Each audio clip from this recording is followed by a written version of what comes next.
In this episode, we discuss some things that stood out in the 2024 book Nexus, which looks at the role information and information networks have played in how human societies has developed, and also how the introduction of AI may be more revolutionary than we can even imagine because it's not just a tool under human control, but actually can function with its own agency.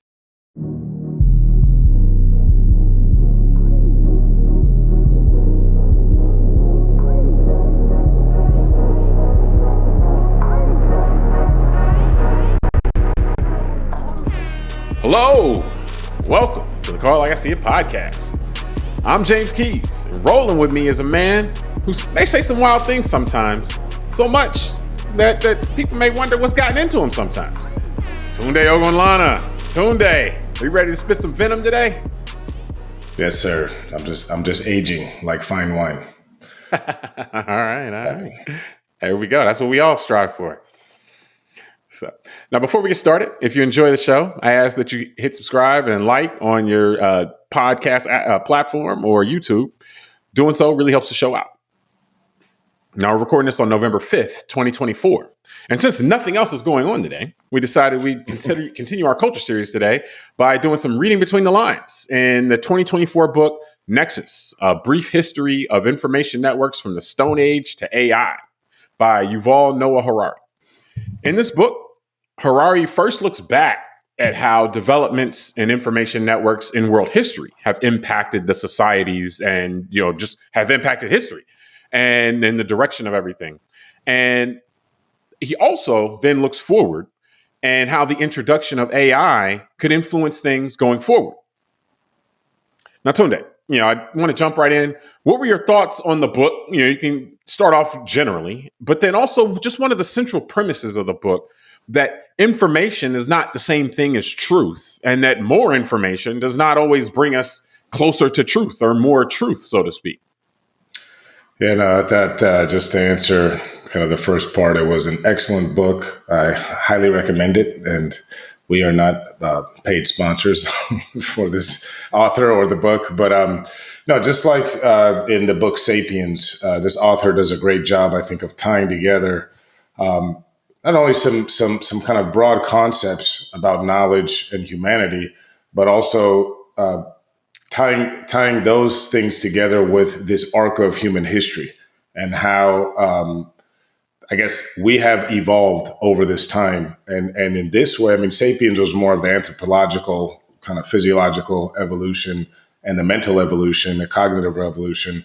This, like you mentioned, the book is really about information systems and how humans kind of communicate and how the actual use of information and the systems built around, kind of the scaffolding of information systems in the history of humanity has led us to here. And like you mentioned, then the future as machine learning now takes over. And we are in this period of this transition. Let's put it our potential transition, depending how the future plays out. So I thought it was an excellent read. What I would add to that is kind of, I think the purpose of the book is to try to look forward at the AI and how AI may change things, may, be revolutionary in ways that we can't even imagine. But in order to do that, I think he looked back at various developments, like when they started using stone tablets, or when they started writing, putting together books, or, when they started having periodic pamphlets or newspapers, things like that. Like these, he looked back at these revolutionary developments in the past and pointed out how, but all of these were ultimately under human control, but so you have this new one is different than those in the sense that it actually is something that is not necessarily in direct human control. But we can look back at how those revolutions change things to at least get some kind of idea of how this one could change things. Yeah. And that's what I think this author does a great job with, that part of that. Like you said, it's kind of like the old saying many of us have heard just throughout our lifetime. If you don't know your history, you're doomed to repeat it. So what he does, first of all, is give us the history of information and information networks as relates to humans. I think that's very important because I learned a lot. And I mean, I'm a pretty well-read guy over the years. And then, like you're saying, with that foundation, we can then look at and how he transitions the book into, okay, what does this mean for the future? And why this is so unique, I think, is very important. The idea that machine learning now is the first time that we as humans have experienced and are going to experience the idea of creation and content, information that is being created from a non-sentient source, right? From a non-human intelligence. Yeah. And I was naive to actually the real strength and force of AI already until reading some of the real, part of the machine learning and actually the fact that machines are intelligent at this point in the development. They're just not sentient. Well, yeah, just the AI, the artificial intelligence, the ability to make decisions and so forth, and how what he really, and this has been discussed over the years, but just the idea, and I think we've touched on this, the ability for AI algorithms to learn, and that's the machine learning aspect, so that you can set them on an objective, give them information, and wherever the code started and wherever the process started, it will evolve itself without further input from the programmer to then whatever objective it was given to get better and better and better at delivering that objective. And so what you end up with 6 months down the road is not something necessarily that the original creator would recognize or would know that it was going to end up there or anything like that. And so, yeah, the idea you create something that then continues to grow and evolve on its own is definitely different than the idea of a printing press, where it's like, okay, yeah, I'm using this to make physical copies of something that a human created, but it's not altering the creation of the human. It's not updating it. It's not, anything like that. And so it's a different kind of tool in the sense that it has its own decision-making capability, and its decision-making capability will change, evolve over time to something, whatever you set its decision-making, if this happens, then you do, if A happens, then you do B, whatever you set it as initially, it won't be that necessarily as time goes on. And wherever it is at 6 months isn't necessarily where it's going to be in 12 months and so forth. So, yeah, there is you kind of set something and then push it off on a stream, and then where it goes, the creator, so to speak, doesn't control it anymore. So it is more akin to, it's less of a tool in that context than what we're used to. Humans have created tools for a long time, but those tools were meaningless without a human to operate it. Whereas you got these AI, these AI bots or whatever it would be that can operate in the digital sphere on the internet or whatever and they can operate and continue to evolve and change their operations. Yeah. So yeah, it's something that we haven't dealt with, but I do want to ask you though, because I want to keep us moving. The idea of information, he has this central premise that he talks about, and he talks about he references a naive view of information, and that is that the more information that you have, the closer you will be able to get to the truth. And then information and truth are convergent on one another and so forth. And he pushes back. He says that this is he calls it the naive view. And so, did you have any thoughts on that piece about it? Because again, that's to understand where he goes back and looking at the printing press or looking at anything, all of the things it looks like in the past, or understand where he's going forward. This is a key piece to understand that, because if information itself isn't necessarily a automatic convergence to fact and truth, then information can serve a lot of different agendas. So your thoughts on that? Yeah, I think this was a very important part of the discussion, because this is where I've even found myself historically being naive in this way. And the idea was that more information will correct misinformation. And he does a good job actually distinguishing misinformation from disinformation, meaning disinformation being purposely an attempt to deceive someone, where misinformation can just be genuinely either mistaken information or things like that, kind of bad faith versus good faith, or at least not having bad faith and misinformation all the time. But I like the idea. Disinformation, you get that D with the deceive. Misinformation, like you said, mistake. It could be, but the piece you just said, as far as that more information can be used to correct the misinformation. And that's part of what he considers that naive view. Yeah. Well, that's what I'm saying. I realized that I fell under that trap a lot of, before having this kind of knowledge about how, our brains work and all that. And I think this is where, if you look at things like, even some of our political phenomenons like the media and how they behave today, this idea that, well, if we just tell people facts, somehow they'll all just get on the same page of information. And maybe the COVID pandemic was a good example where just kind of a personal experience that I'm sure most people watching and listening have went through as well. Whereas we had, the CDC and Dr. Fauci and certain medical experts and scientific experts that just wanted to get all this information out there. And for some reason, there was a large parts of our population that just didn't want to receive that information. They were more comfortable or trusted in other information sources of information. And I think that's where you can look at the idea, okay, so what's true? What was true in terms of that type of information? Was it true what the CDC was saying? Was it true that, hydroxychloroquine or these other things were?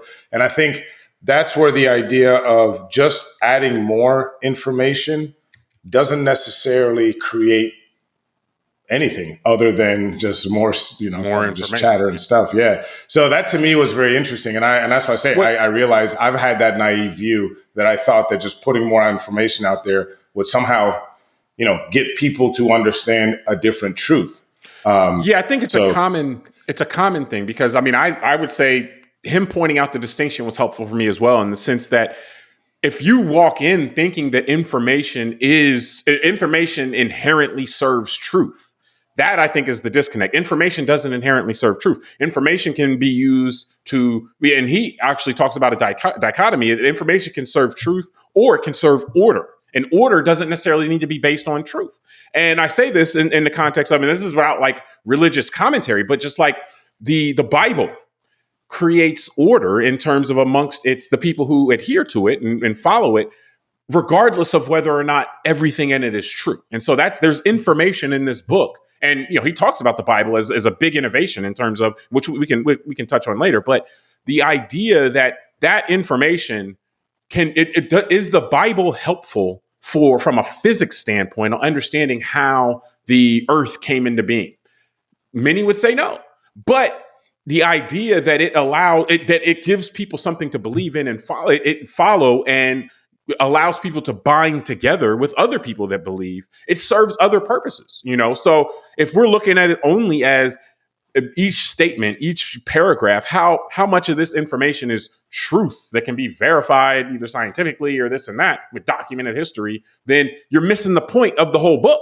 The book isn't necessarily the purpose of that book isn't necessarily to establish some factual record, some truth. It's information that can be used to create order, information that can be used to build community, And so the idea, once you expand out your understanding of the idea of information, can serve a lot of different purposes. And truth is just one of them. But to many people, truth isn't even the most important thing information is for. The most important thing it could be for it could be for order. It could be for, community. It could be for creating ties between different people. And so I think that piece about it, once you can become comfortable with the idea that information, then you can look back throughout history, you can look at modern times and say, okay, I can see how information in this instance is not being used to find to serve truth. It's being used to gather power. It's being used to divide people. It's being used to a lot of different reasons other than truth and finding truth. And then I'm an attorney. So this was something that was jarring to me, because a lot of times with the law, what we think of is this what Harari calls this naive view, where, hey, let's just get the information out there and then we'll have 12 people sit on a jury and decide, okay, based on this information, here's what we got. Or, have 9 people sit on the jury and okay, based on this information, we're gonna elucidate the truth. And it's like, well, what information do we have? Is that information, what this information actually doing? Well, I think that comes back. Look, I'm not an attorney, so being on the outside of your profession, I've always heard that, right? It's not about who really has the best, who's really truthful or has the most facts in an argument in trial, for example. It's who presents the best argument, right? And so I think that goes into part of it. And that, right? A lot of time is narrative. Correct. That's what I mean. Like, that becomes the truth for the jury. Just the better argument, the better narrative, that who can tell the better story. And I think, at least, and I don't want to project on anyone else, but I'll say for someone like me, that I'm 46 years old. I kind of, just in these recent years of all this kind of reading this stuff, it's finally clicked in my head that is actually how we work as humans. It is irrational because what is truth in a sense? And I like how in the part of information, I just want to read this part while we're on the information, because he slowed it down and says that information, I'll quote the book, information doesn't necessarily inform us about things. Rather, it puts things in formation. And I just kind of like the way he said that, because I was that like, was excellent. I never thought about breaking apart the word information. But it does put things in formation. And so then he goes on. But also it puts things and people in formation. Yes, but that's why I never thought of the ability to think of information and translate it this way. But things like he said, if you look at, and you've always said this, some people can look at the stars and they just see stars. Other people looked and saw constellations. Well, now we can say that's someone putting things in formation when they look in the sky. He referenced taking that even beyond. Some people then can look at those stars, those same stars, and see astrology and say, okay, here's what's going to happen to you based on your birthday. And so all of that is information that is not necessarily serving truth. It's serving. But here's the thing that and the one that got me to appreciate it, and this might resonate with you, was music. I never thought of this. And it's true. He says music is a form of information. And then he kind of alludes to the idea, is music right or wrong? And that's a good point, right? Like good music versus bad music, very subjective. And so if you were saying music as information, well, is it truthful or not? You know what I mean? That's how you get into this murky area. Is that it's not even, music isn't even trying to serve truth. Like it's correct. It's information. Yeah, exactly. And so, but that's the point, is to break apart this assumption that a lot of us come in with, that information is this path. You get all this information and you're on the right way to truth. Or if there's untruth out there, if there's false stuff out there, you just need to throw information in. And that'll quench, the false stuff. And that's just not necessarily the way it works. Like the way that truth happens is by deliberate effort with information, as far as what information is out there, and then the vetting of information, which again, that's a part of the book as well. We may not get into that part, but I do want to, there was, and I don't want to spend too much time here, but he gave examples of how information networks can go wrong. And some of those, some of these things are some of the most infamous things in history, in terms of, like the kind of the witch burning phase that they went through in Europe.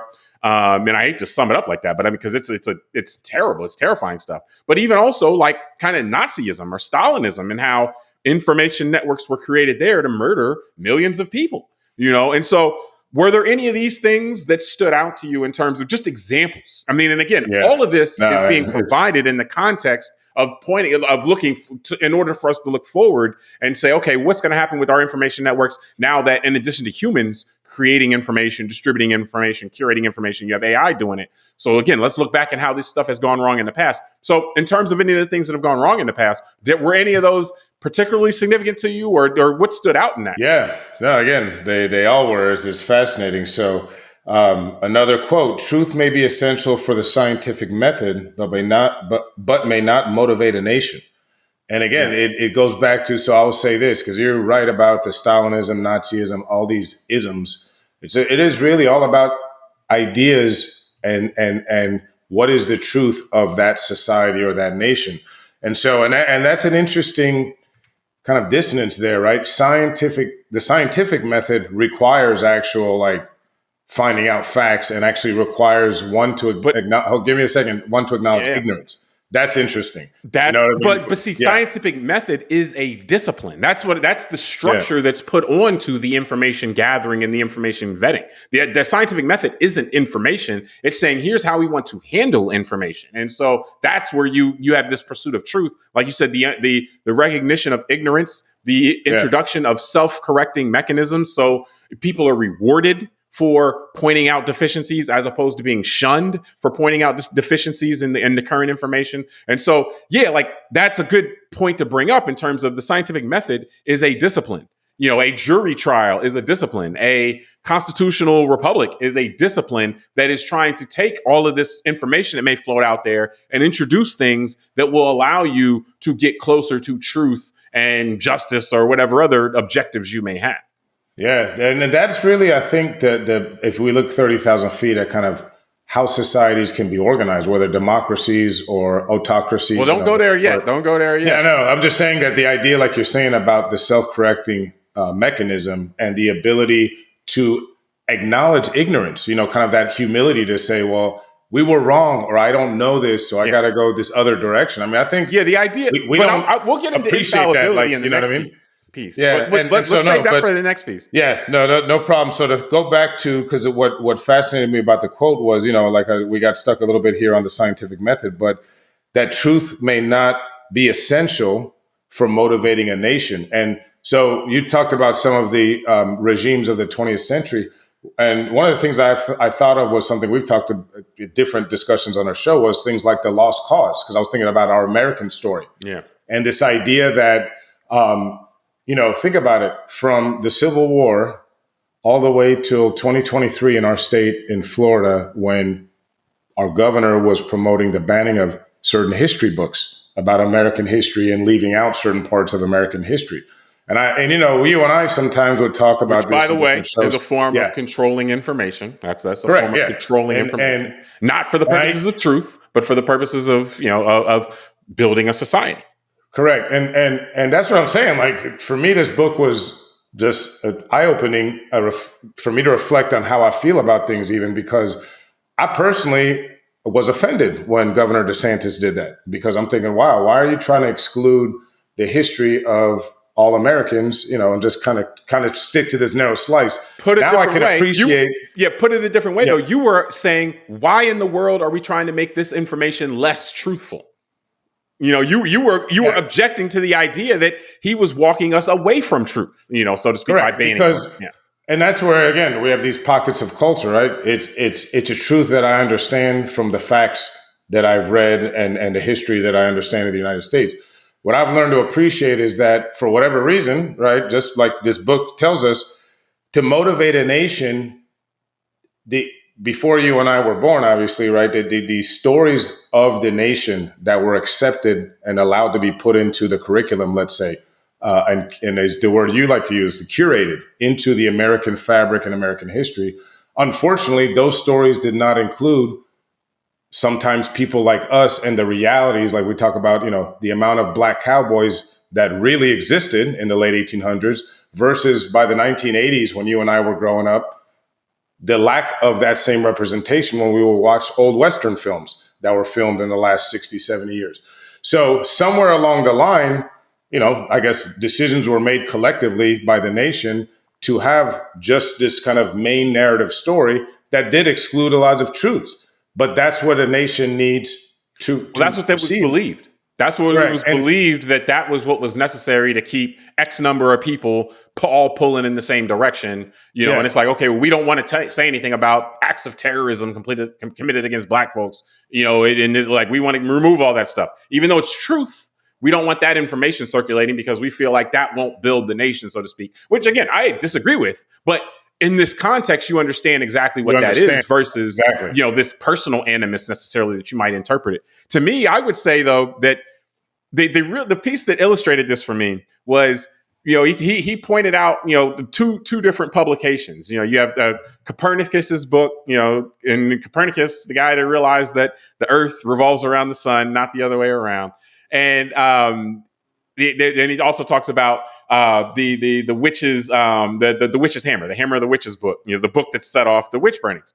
And he was talking about one of these books is like one of the most groundbreaking, truthful information publication in the history of the world, and the other is fantasies made up about women having sex with the devil and orgies and stealing men's penises and stuff like that. And the Copernicus book sells like 100 copies, and the other one is selling thousands and thousands of copies, and motivating people to go on murderous rampages of women, and accuse people of witchcraft. And if you deny being a witch, that means you're a witch. And it's like, it's the craziest thing. And so what those two books did, like the Copernicus book, at least in the short term, did not give any way to put people in formation, to put, like, it was information out there. It was great, but it didn't capture anybody in terms of their imagination, in terms of, well, very few, not for hundreds of years though. Whereas the hammer of the witches like that put people in a formation not geared towards finding truth, but on murderous rampages. But it actually was effective. It motivated a nation or many nations or many tribes or whatever to go do these things. And so it's like information networks, the creation of information networks it can go very wrong depending. And salacious information is going to be a lot of the seductive stuff anyway, And so it's like, if you don't put, and that's where that's one of the illustrations where, if you talk about, if you don't have these self-correcting mechanisms, books on their own aren't self-correcting, So if you don't have these self-correcting mechanisms, which we'll get to, it's like these information networks can run wild and fundamentally upend society in ways that they're completely disconnected from what's true or not. And that can be very terrible for many members of the society. Yeah. No, and this is where I want to move to, but I just want to share this because to me, that part was profound about the witches. And I often share with people, especially people that are very anxious about just today's discourse, in our culture and all that, because of, the things that we've well reported on, the amplification of emotions through social media and the algorithms triggering people. It all comes back to this stuff. And so that was a very interesting story that is funny on its face, but again, understanding history helps us kind of relate to today, at least helps me keep my anxiety down. So that story, like you said, about the penises, that I couldn't believe that was a true story. I had to go look up other stuff online. And because, I believed it, but I was like, wow. Because for the audience, the story was that people were actually convinced to believe that women were stealing men's penises, like literally taking them off at the middle of the night. And there was a story where a guy was going around saying that he saw this witch, that she put 20 to 30 penises in a bird's nest and was feeding them oats and things like that. And that's how they were staying alive. And this was all happening, James, just because of the time frame we're reading this in. I was reading that part when we have a presidential candidate at that top level who was literally trying to convince the electorate that Haitians were eating people's cats and dogs. And reading that part about the witches and the penises, because I had to think back, wow, people actually believe that to the point, like you're saying, they they drugged some woman out of her house and burned her to death. Yeah. Because they believed that somehow a guy's penis could come off and the guy would stay alive and not bleed to death back in the day before they even had anesthesia and things like that. And that the penis on his own would be eating in a bird's nest. And that's when I was thinking, well, of course, then people could be convinced to believe in post-birth abortions or in the fact that you're going to send your kid to elementary school in the morning and he'll come home with his penis cut off and he's a girl.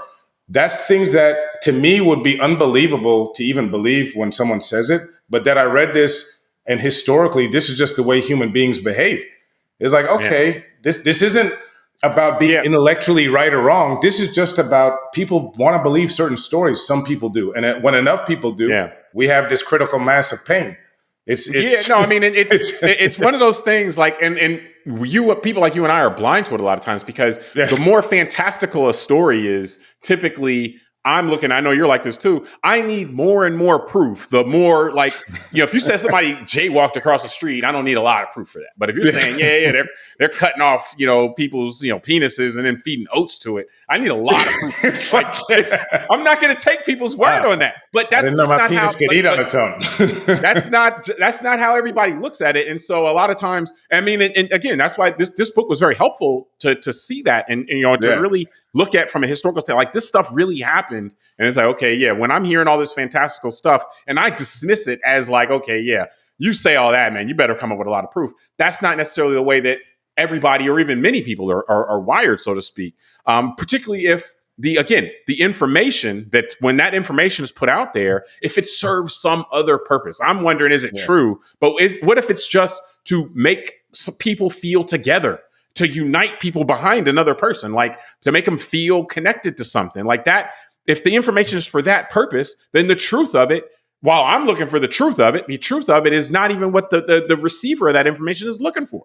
And so another piece that I thought laid a good groundwork for his discussion on looking forward was just how the information networks available at certain times in history were very important at the type of societies that evolved at that time. And he pointed out, for example, that it was like for large scale democracies, for example, without ways to distribute the happenings of society in a wide way, without being able to distribute information efficiently. And one of the things you talk about with books, and then also later with periodicals, newspapers, and things like that, was the ability to replicate information identically. That was the printing press, and so you could say it wasn't that you were hand copying things, and you talk about, oh, these hand copied versions of Bible from 1500 years ago.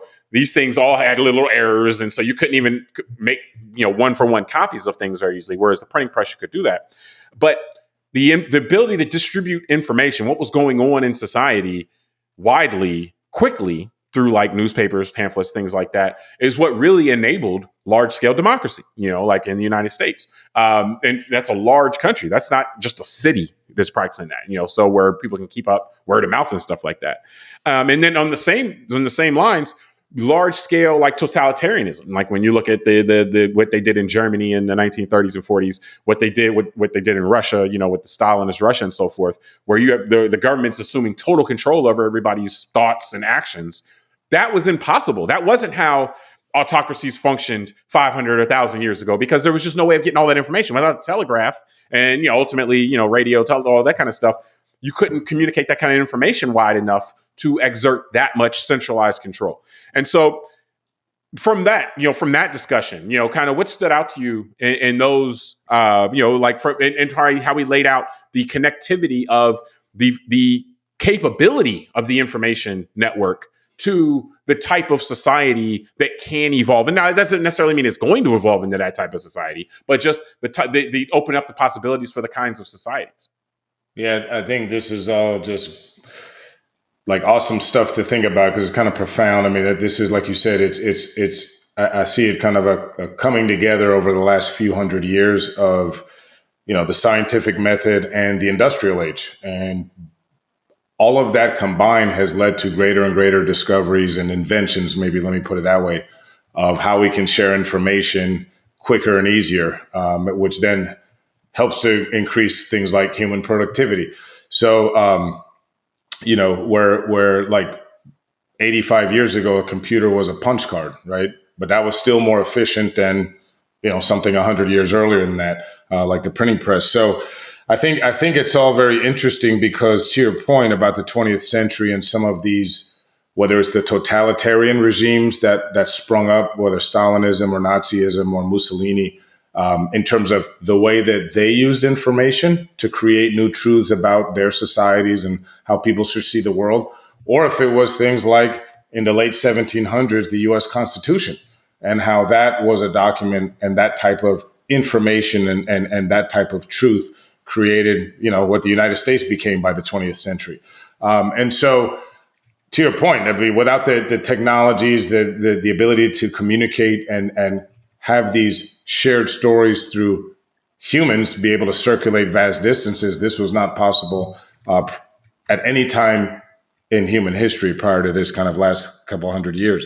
And that's an interesting point too, because he calls this story chains, because he kind of says, back in the old days, it was human to human chains, meaning word of mouth. Like you said, maybe a small collective city of 1,000 people could become democratic, but how could you get 50 million, 100, 200 million humans to all agree on the same way of running a country? And that's when to all kind of look at what's happening in the same kind of context. Okay, well, what decisions do we need to make? Like how could you even decide that? If you without the ability the story, like it couldn't no longer be a human to human chain. There had to be a way to get this story out, and that, to your point, would be whether you start with the telegraph, then you get to electricity and radio and television. So yeah, I think it's fascinating. It's all fascinating in terms of this is kind of like we've blanketed now our ability globally to communicate. And now the culmination is what we see, like we're talking about now going into the future. We're here with AI, we're here with algorithms, and we're here competing for truth, right? And this is why did Elon Musk buy X versus, someone buying another platform, is because they want to control how information is disseminated and how people view truth. No, I think that it's fascinating in the sense that he discusses like these approaches to, like as time has gone on, there's been more and more and more information available.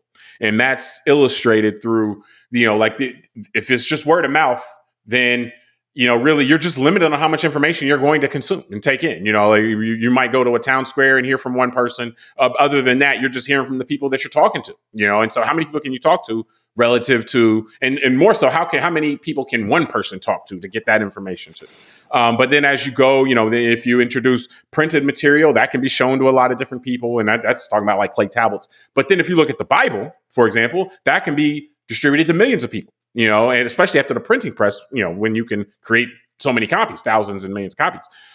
And so more and more information, and then more and more books, added to that, and you can have more and more information can be distributed. And so what do you do with all of that information? That's the question that's trying to be answered here. And so when you look at the forms of society, the forms of ways of organizing society that have evolved more recently with, if you look at this type of democratic type of way or the totalitarian way, what he points out is that these are two different approaches, diametrically opposed in a sense, of what to do with all this information that's floating around out there. And it's more and more. I mean, it's, now it's not just books, but the ability to do daily papers or weekly papers, things like that, pamphlets. And then, the telegraph, and then the radio and all this information floating around more and more. So from the more democratic side, he's like, okay, yeah, what you're doing there is democratic forms or systems assume, I should say this, they do not assume infallibility of people or of information. They assume that things can be wrong and that may need to be corrected. And so they encourage a flow of information. By and large, the theory, you encourage the flow of information and you build in structures that allow for self-correcting. Because if anything can be fallible, if humans or the information that is flowing around can be fallible, then you want the ability to self-correct. But that doesn't happen naturally just from more information floating around. You have to have systems that are in place that will prioritize truth over what's sensational or what is engaging or anything like that.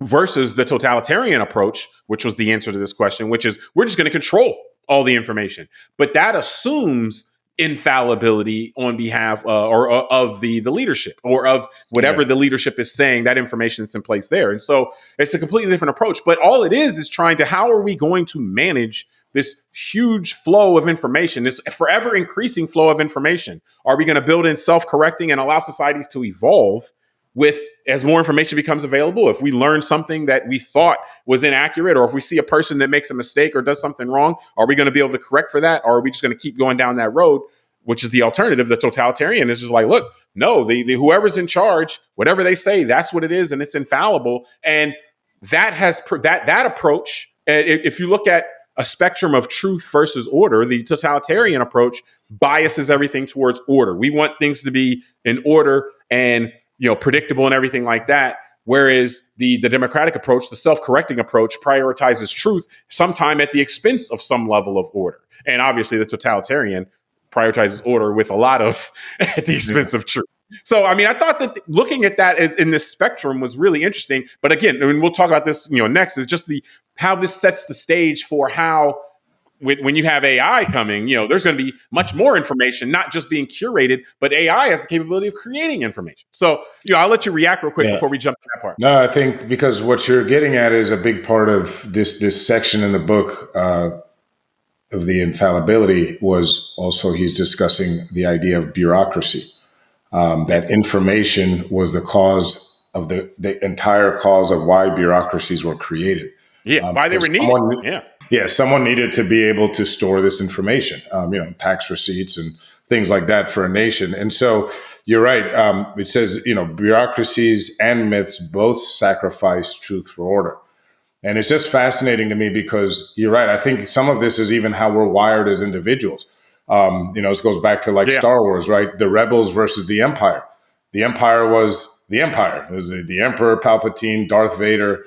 They prioritize order. Yeah, they order, and everybody looked the same, right? The stormtroopers all had the same white uniforms, all that, and that was order. And some people are more comfortable in that world because they just know they can be plugged in, and they know what to expect, both from above them on this food chain and below them on the food chain. Yeah, the rebels were the ragtag group of misfits, right? They look, you had the aliens, and you had Princess Leia with their head buns, things, and Han Solo, and the whole group. And so for some people that feels messy.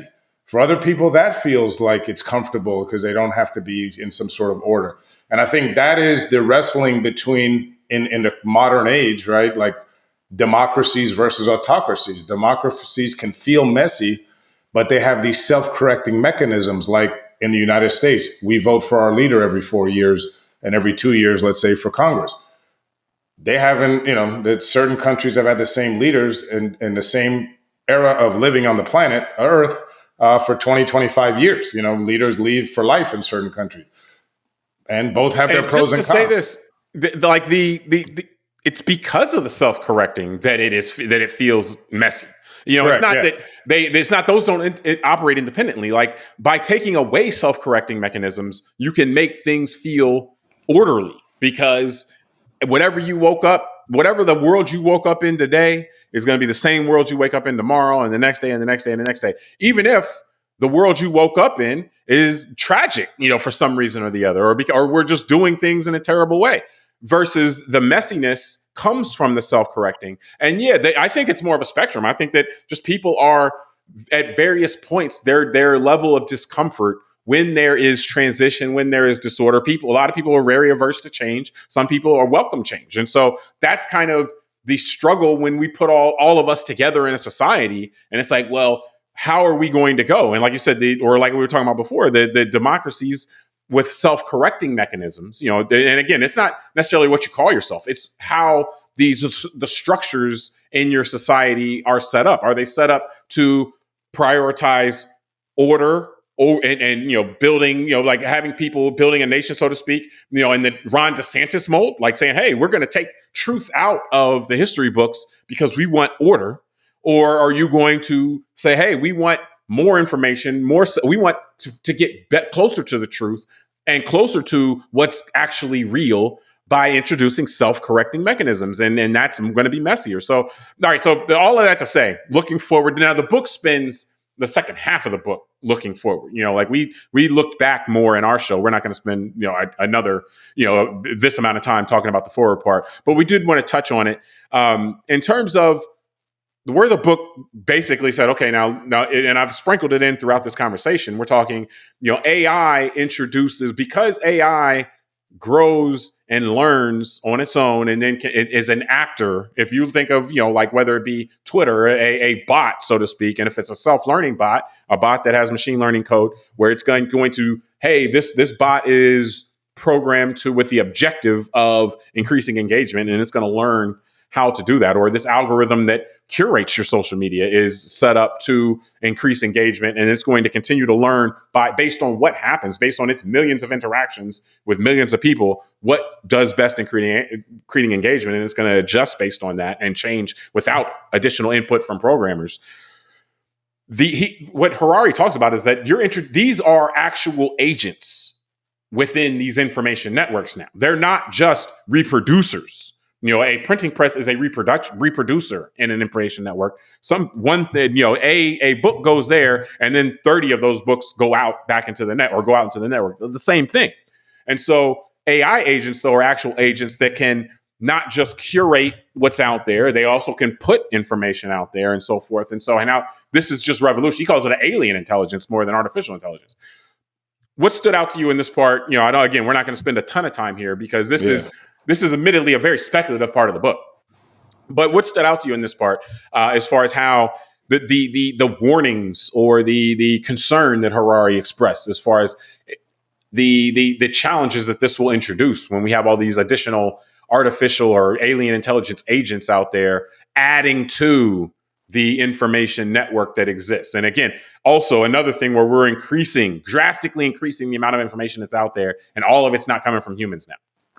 I do think that it is something we should heed, and a warning that our society should really look into and take very seriously. I mean, this is my concern, as I joke sometimes about our own political leaders, and the fact that they aren't focused on things like this. It doesn't seem, and they're focused on people eating other people's pets and stuff like that. And so, but this is serious stuff. So, for example, we discussed earlier in the show certain things that reminded me of an example he gives about an AI system that is instructed to make paper clips, and that's what its main mission is. Famous story, yeah. And that it's been programmed that make paper clips as many as you can in the most efficient way you can as a machine.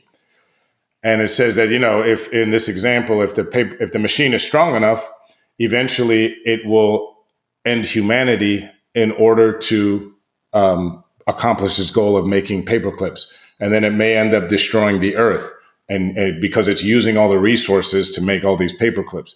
And so the whole point is like, that's not necessarily right or wrong. It's just that this computer or program was instructed a certain way, and there might have been a blind spot on the programmer because the machine learning, like we said earlier in this discussion, is not sentient, it's not conscious, but it can learn how to become more efficient. So if you don't, kind of account for every possible way that an AI system could misinterpret what a human's intent was when it programs it, and again, that's the whole point of saying something's a blind spot. There's probably going to be blind spots as these technologies proliferate that we can't see right now and that will come back to bite us in some way. And so I think that should be things that we're discussing.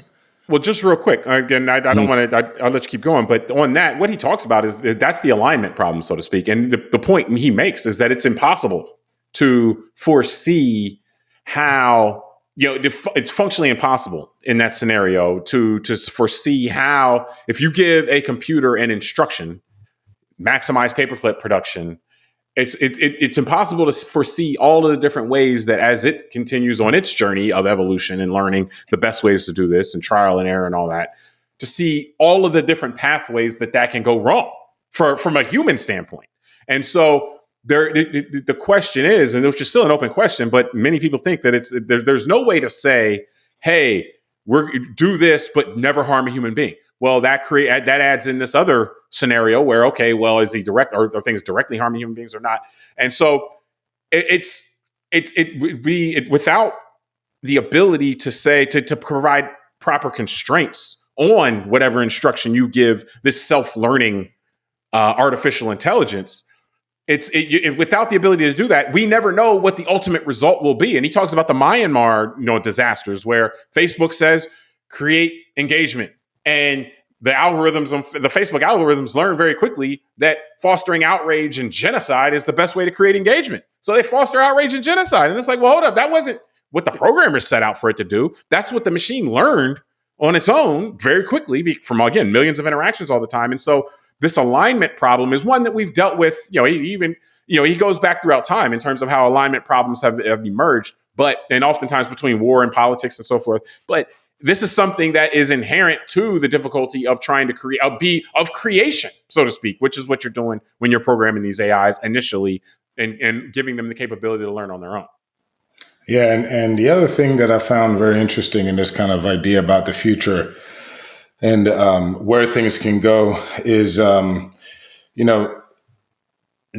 like when he talked about like the potential for like a religion, because and this is what I mean, like this is kind of profound, meaning we as humans for the first time in the human experience of, millions of years potentially, are facing the potential that we could have something other than a human brain creating sources of information and truths for us. So, for example, I thought it was a great example. He gives the example of QAnon. And he says, could we see in the future, let's say hundreds of years from now, even thousands of years from now, people worshiping a religion that was totally fabricated by an artificial intelligence? And I think when at first on hearing that, I would have thought, probably not. Like, that's crazy. But now when he mentions QAnon, I'm like, yeah, actually, we've already got an example here, because my understanding is, this QAnon thing is something that happened online. No one knows who the original Q is, the person that really started and posted this. And then it's only been... could have been an AI bot. That's my point. Like, so it could be, right? But just the idea that we just witnessed, because QAnon's not that old either, meaning it was 6-7 years old. It came out in 2018, something like that. So the idea is that my understanding is that something like 15 million Americans actually really believe in the QAnon stuff. And then as many as 30 to 40 kind of somewhat like tacitly, okay, I could get in, I could believe some of this stuff. I mean, that's more than 10% of the US population that's Q adjacent, if we can put it that way, in a very short period of time. Because of why? Because of the proliferation of information by algorithms that are machine intelligent now, that aren't even being programmed anymore by humans. The machine itself has learned through its own trial and error how to get the response it wants out of us humans. Yeah, and it's it fascinating. knows That's what I mean. people that it knows how to trigger the people that it's putting things in front of. What it made me think of when you said this was I think there was one of the Marvel movies recently was talking about how there was, I think it was the Marvels, and like there was a planet that was ruled by an AI, and I think one of the Avengers destroyed it or whatever, which causing all these kinds of problems. But yeah, you look into the future and it's like, okay, yeah, you can definitely see how, if machines learn how to manipulate us, which they do, like that's been shown throughout, through testing and so forth. So, but if that happens, then the alignment problem that we have, that we're the ones that created these things, but we couldn't define the parameters that they operated in a way that will not lead to ruin for us. If we know, looking in the past, that how our information networks operate, one, that it's not always going to lead to some improvement in life. He uses the example of the printing press and how many people point to that leading to the scientific revolution. But he's like, well, in the meantime, though, you had these killing of all these witches, like that that followed the printing press as well. It wasn't for a couple of 100 years after that the benefit of the scientific revolution comes from. But it seems like the introduction of this, and I mean, I hate to sound very down about this, but it seems like it's something we're going to have to go through. One, like that we can put some constraints on it. I guess the example would be spam. Like we had to go through the spam downturn for the companies to then turn around and say, okay, hey, let's program this to get rid of spam, and which they were able to do for the most part. But there were a few years, 5-10 years where spam was everywhere in email all the time. So it seems like we're going to have to go through something in order for society to get a handle on how to address it, and then try to come up with constraints that allow us to operate with all of this additional information, and the information not just being curated by humans now, but being curated by all these other things. And so ultimately, I look at it as saying, okay, it's less of I look at it as more of a warning, like be aware things are like, and he goes, again, he gives, I think it's very speculative on a lot of things he says, he throws out that can happen, but he acknowledges that he's just guessing. But really, the takeaway is that things are going to get a little hairy here for a little bit. Hopefully, we can respond quickly. If we're aware that these challenges are coming, we can respond quickly. I don't think there's a situation where we're able to just avoid it altogether, because you can't just pull the plug on these things. So I think we're going to have to go through something. Hopefully, we're prepared. We're able to respond quickly with self-correcting mechanisms, not with the approach, the totalitarian approach, where we're just going to try to control all this, because it looks like it's going to be something that gets beyond our control pretty quickly. Yeah, no, and I think just to wrap it up, like that's the fascinating thing to me about this last probably 200-year period, is that we've seen with the exponential growth in the ability to share information, like you're saying, kind of like, I hate to use the word weaponization because it's more negative than what I'm trying to say here, but it's like the 20th century to me kind of represented that. Like maybe that was a way that, like you said, having to go through it, that different societies experimented on how maybe you collectively gather information to create a truth for society. And yeah, Nazism, Stalinism, the American system of kind of more open and messier democracy, all those were tried.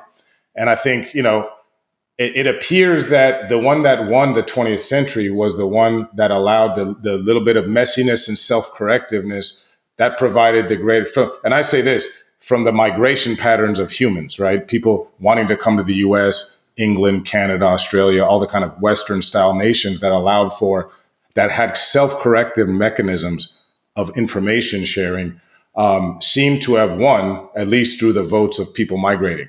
Whereas the Stalinistic, Nazistic, that type only benefited a small few in the society and not the many. So yeah, you're right. Maybe now what we're going to experience in the 21st century is we got to go through another churning of which hopefully is not too painful for us, but how, humans figuring out, okay, now how are we going to deal with this information, kind of the exponential lightning speed way it can travel, and the fact that machines now are adding their own scripts to this. And it's really uncharted water. So, I guess let's stay tuned. Hey, man, no plans to the contrary. No plans to the contrary. So, but the warning it is, it's like, okay, well, it's coming.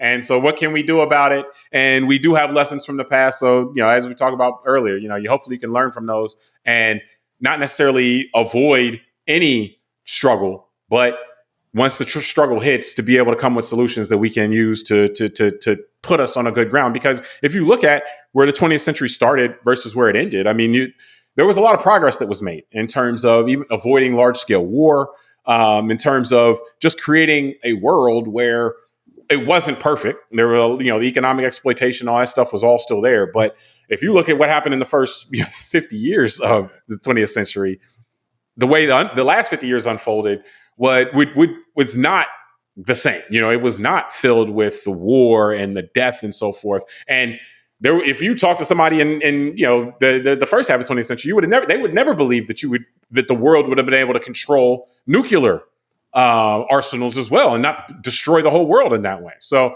I hope that if we look at in the 21st century, when we look at it and say, okay, well, yeah, great. I can't believe the world figured out how to not make the climate inhospitable, and I can't believe the world figured out all this other stuff. But there's going to be a process of going through that. So that's what we get to live through. And but ultimately it was a good book. We both enjoyed it. And so check it out if you have the time. And at the same time, we appreciate you for joining us on this episode of Call Like I See It. Subscribe to the podcast, rate it, review it, tell us what you think, send it to a friend. Until next time, I'm James Keys. I am Tunde Ogunlana. All right, we'll talk to you next time.